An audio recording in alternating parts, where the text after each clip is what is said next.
Hello everyone and welcome back to Prodigal Overland. My name's Brad. If you're new here, welcome.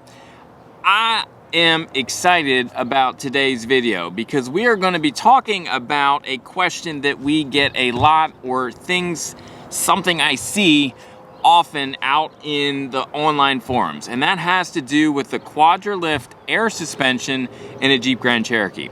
Today we are going to be talking about its reliability, not only what we've experienced, what others have experienced, and we're going to give you the results of an online poll that we took where we had over 150 people respond, owners of Jeep Grand Cherokees with the air suspension, talking about how reliable their air suspension has been for them. So, whether you're in the market for a new Jeep Grand Cherokee and you're looking at that air suspension, or you have one and you want to know whether it's going to hold up for you, you're going to want to stick around for this video and see what's coming next.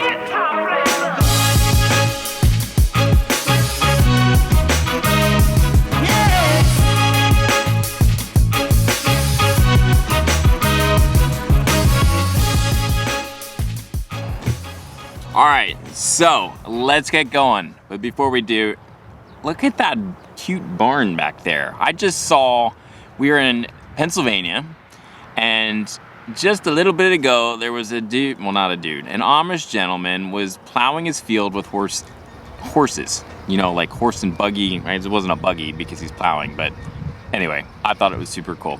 So anyway, let's keep going back to the air suspension. Things that you're gonna see in this video. First, we are gonna briefly mention what the air suspension is in case you are completely clueless. And then we're gonna list out what I think are some pros, some cons, and talk about the poll that we did and give you more feedback than I've been able to find online so far. If you're brand new to the Jeep Grand Cherokee platform, the Quadra Lift system is an auto-leveling air suspension system with the ability to go through, I believe, 5 different ride heights, all the way from the lowest setting of park mode, which just makes it easy to get in and out of your vehicle, up to aero mode, which makes it a little more aerodynamic on the highway, to normal ride height, which is just cruising around town height, up to off-road 1, and then finally off-road 2. At its highest setting, it's got about, I think Jeep says 2.6 more inches of ground clearance than it does at the normal ride height. Now, with the Quadra Lift air suspension system, what you're getting over the standard stock coil suspension is that extra 2.6 inches approximately of ground clearance. We have been out with several Jeep Grand Cherokee owners that have the stock suspension, same tires, and I can tell you for a fact that they are riding lower than we are in off-road 2. Also, what you get with that air suspension, if you're looking at things like towing, is the ability for that system to auto level your vehicle when that load is applied to your hitch. Coming from a spot where we were towing with our Jeep Grand Cherokee, I can tell you that this is a very handy feature to kind of raise up your vehicle and make things level. What do I think the pros of this system are?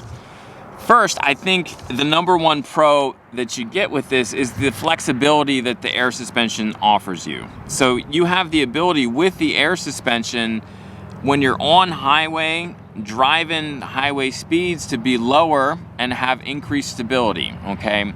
And then with just a touch of a button, when you go out off-road, you can instantly give yourself up to 2.6 inches of lift from that kind of normal ride height setting. We have found the Jeep Grand Cherokee to be priced well, to be very, very capable off-road, and then really pushing towards a luxury vehicle on-road. And so I am continually impressed by its ability to go have a really hard day out on the trail. And my favorite part is when we're pulling off the trail and I see everybody else loading up their rock crawlers onto their flatbeds and using their trucks to tow their vehicles out. Like, we just air up and we're good to go. So I think that is a huge positive to the Quadra Lift system, is the ability to basically turn your vehicle into an off-roading, more off-road capable vehicle at the touch of the button, while being able then to lower it when you're back on road to get that increased stability. The ability to kind of go from high to low, other than giving you ground clearance, does things like improve fuel economy for you when you're doing highway speeds. You're more aerodynamic when you're able to lower down. It's going to make you more stable. Okay, what people maybe sometimes forget is as soon as you put in these aftermarket lifts and higher coil suspensions, an off-road suspension does a really nice job absorbing uneven terrain, and if it's doing its job right, you're able to cross over uneven terrain and feel like you're not being jarred all around. However, if you take that system out and put it on a highway, if you look at things like cornering, just highway speeds, you're gonna have a very bouncy, softer, less responsive system. So in moving towards a more aggressive off-road suspension system, if you go that way, you just need to know that then you're sacrificing some of that on-road highway comfort. Whereas with the air suspension, you really do have the ability to do both. Another thing to keep in mind if you're looking at the coil suspension and the air suspension and thinking, which one do I want to get?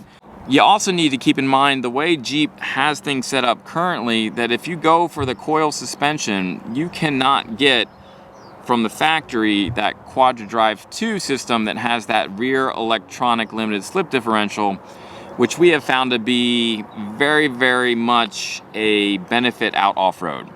If you haven't seen our video comparing the QuadraLift 2 and the QuadraLift 2 systems, I'll put a kind of a link for you up above. You can watch that after this video. But just know that, like I said, if you're going strictly to the coil suspension, you cannot get QuadraLift 2 based on how they are currently selling these Jeeps. So moving on to the cons, we'll start with kind of, I think, the biggest one people worry about, and that is that the air suspension system will fail on them. Because it's a dynamic system, you've got things like airbags that need to inflate, you've got a compressor that's working to inflate and deflate that.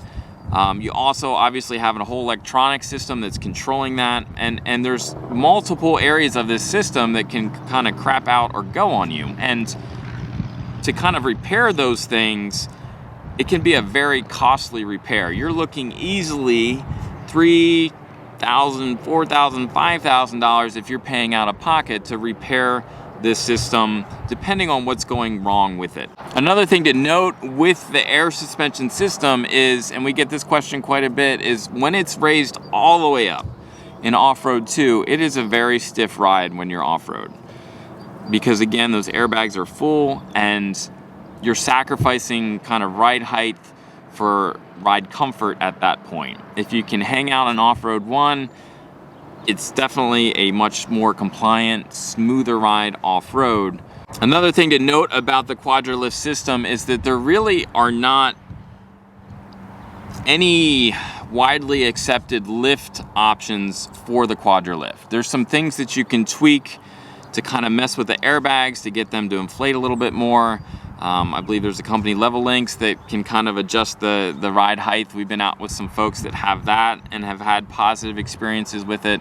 But as far as like a built-in, seamlessly integrating lift kit for your air suspension, I'm currently not aware of any that is being kind of mass produced. I do know that a few people have added spacers and level links and are kind of tweaking things here and there, but because of that, you are kind of limited in your max tire size, which you can stick up under there with the QuadraLift system, more so than you would be if you had an upgraded coil suspension system. All right, so where do we fall on this after off-roading pretty hard for a couple years, for putting lots of miles on it? How do I personally feel about the system? I think for what it is and what it's trying to do, it does a very good job. Again, I think it's important to remind yourself, if you're looking at the QuadraLift system, that it really is a system designed to try to handle both things well, on-road and off-road.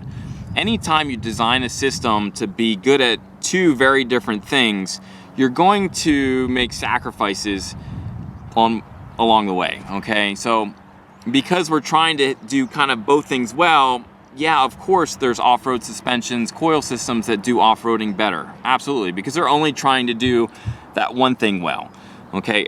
I think it's just really important to keep in mind that if you're looking at the QuadraLift system, it's a system designed to do both of these things very well. And for that, I think it does a very good job.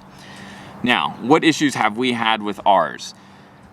Most of our issues have been electrical.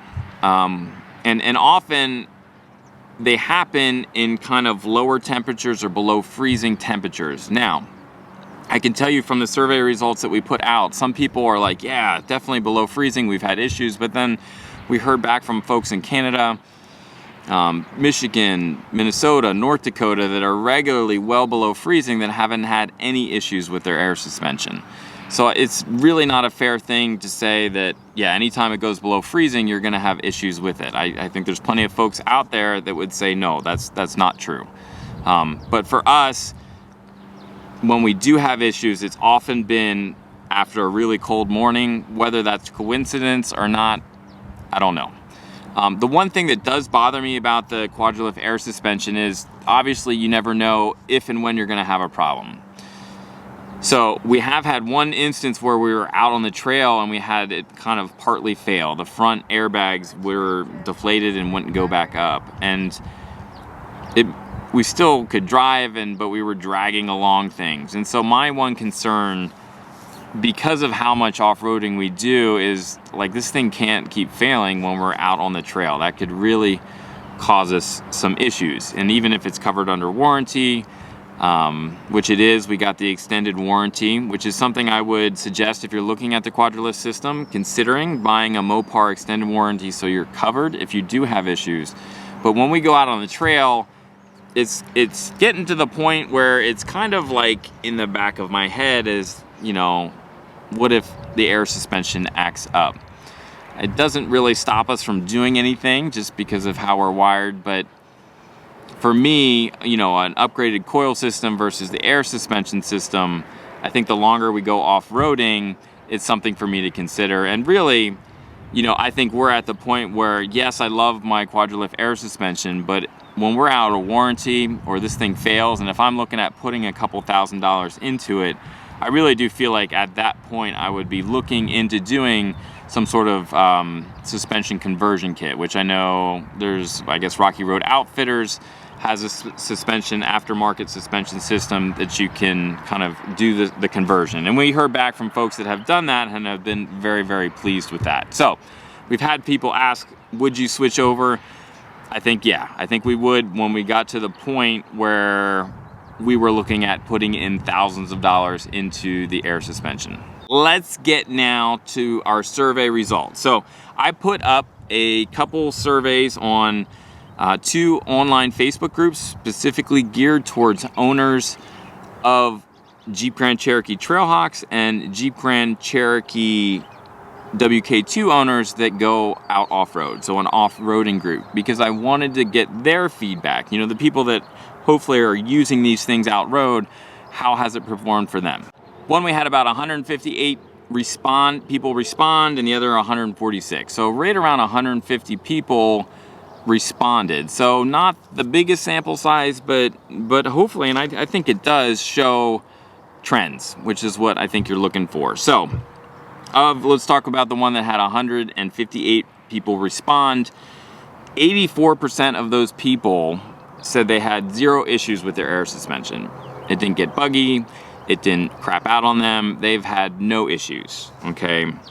Of that group, 5% of those folks said that from time to time it acts up. It gets buggy, it quirky, whether it's cold or something like that. And we would fall into that category of that 5% that, you know, from time to time it acts up on us. But we haven't yet needed to take it to a repair shop where it needed repairs to fix a compressor or something like that. Okay, 11% of the people that responded to this one said that they had an issue and it needed repaired. So you're basically looking at 90% of the folks with the QuadraLift system have been okay. 11% have not for this one. All right, for the other one that was geared specifically towards Jeep Grand Cherokee Trailhawk owners, so every Trailhawk has the air suspension. So that survey, we got 146 people that responded. 82% of those folks said that they had 0 issues, none whatsoever, okay? We had 8% respond to say, yeah, it was a little buggy. We've had some issues from time to time, but it didn't need to be repaired.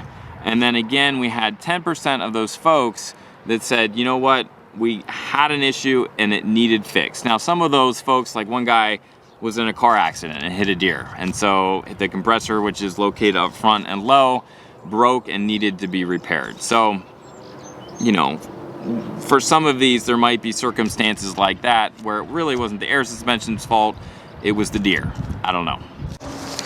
So what that means then from these surveys is that 90% of the folks with the Quadra Lift system have not needed to shell out dough to have things repaired. And we did have some folks all the way from, I think, like, you know, I have 20,000 miles on my Jeep to, I think one guy had over 160,000 miles on it and didn't have any issues with his air suspension. So they were kind of across the board, but what we're seeing, at least on our little bit of research that we've done, is that about 10% of owners of the system have had the system fail and needed to have it repaired.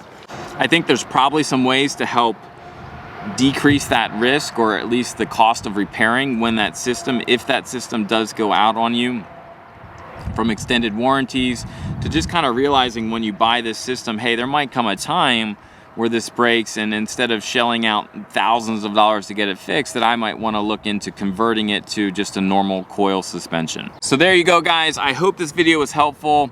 I want to give a huge thank you to the folks at home that actually saw that survey on those Facebook groups and responded. It just helps everybody out. Also, if you're at home and you didn't get a chance to respond to that survey, put a comment down below if you have an air suspension in your Jeep Grand Cherokee. What I'd like to try to minimize are folks saying, you know, my third brother, cousin's friend had an issue with his air suspension and I heard it cost $10,000 to fix. I would love to have personal, first-hand knowledge of the air suspension for the folks that are going to watch this video, that they can look through the comments and really get a sense for themselves whether or not there's been any issues. Also, a big thank you to our Patreon folks, our patrons that help support this channel. Guys, if you watch our stuff and you enjoy our stuff, consider becoming one of our patrons. We'll put a link below in the description of this video, and at the end I'll put a little card that'll probably be like right here or right here, to kind of click on that and help support what we do. Thanks so much for watching. We will see you guys again real soon.